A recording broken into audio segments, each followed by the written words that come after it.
The team that we were together with at that time were told by the Lord to go from the little village of Soe, where the revival started, that's why I went to school, to this other village, let us say, couple days walk away. So the team started, and let's say 40 kilometers, so that's about 30 miles later. So let's say if you walk 3 miles an hour, no, that's a little awfully fast. So a little, they have to walk to finally half a day or longer to come to where the side of the river.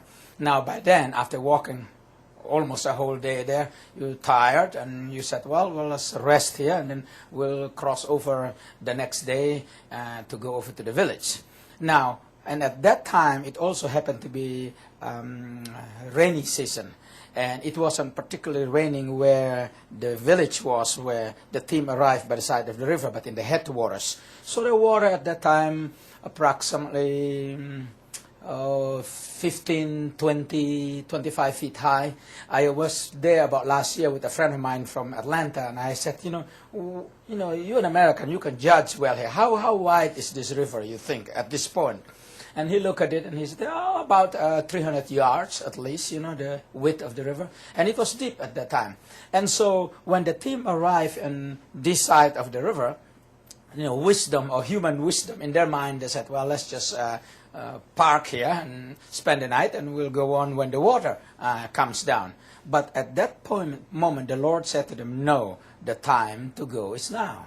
And of course, we said, Lord, why now? I mean, the river is high, and you're going to kill yourself crossing right now. But the Lord said, go now, because the people in the village, in the other side that you're going to, they need to hear the gospel. So it is important for people that hear this testimony here to understand that we weren't there looking for the miracle. We weren't even expecting or thinking that it's going to happen. The mission that we have is the lost. And God told us to go to bring the gospel or preach the gospel to the lost. So that is where our mind were focused on.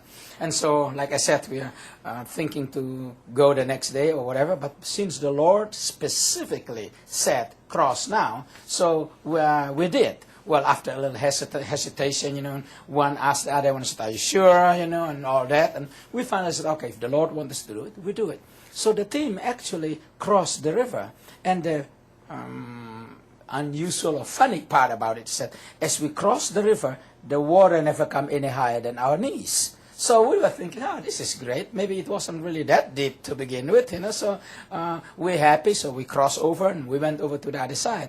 Now, after we got to the other side, that the people over on this side, which weren't part of the team, they said, maybe the river wasn't that deep. They have the same thought. So they tried to get into the water, but when they got into the water, that is when they realized that really the miracle has taken place, because they almost killed themselves by walking in onto the water. So we got over to the other side, walked over to the village, and preached the gospel, and that is when the first man was raised from the dead, and I can tell you about that later, and that's how the whole village came to the Lord. But you see, one thing I would like to say about the miracle is that when it was happening, we weren't even realize it, because at that time our mind wasn't in the miracle.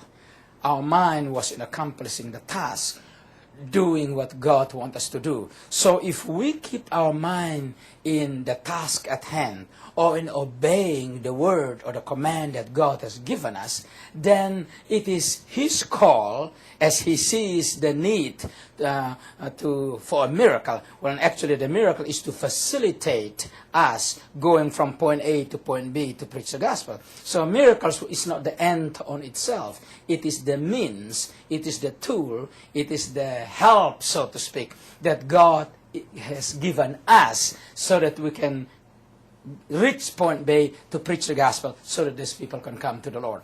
A friend of mine asked me some years later and said, Mel, you guys still cross the river? And he meant that particular part of the river. I said, no. He said, why? I said, well, because the Australians came and built a bridge over that river, so it's easier to just cross the bridge than trying to cross the river. And my point was just to bring his mind onto the right way of thinking about miracles, because most of us being human beings, we are always excited about the miracle. Not that we wouldn't get excited if the miracle happened, but remember, the focus is always on Jesus and the mission. Miracles are the help and the tools that God sent our way so that we can accomplish the task. And the task is always so that the eternal destiny of mankind, they can come to know Jesus, that will be accomplished.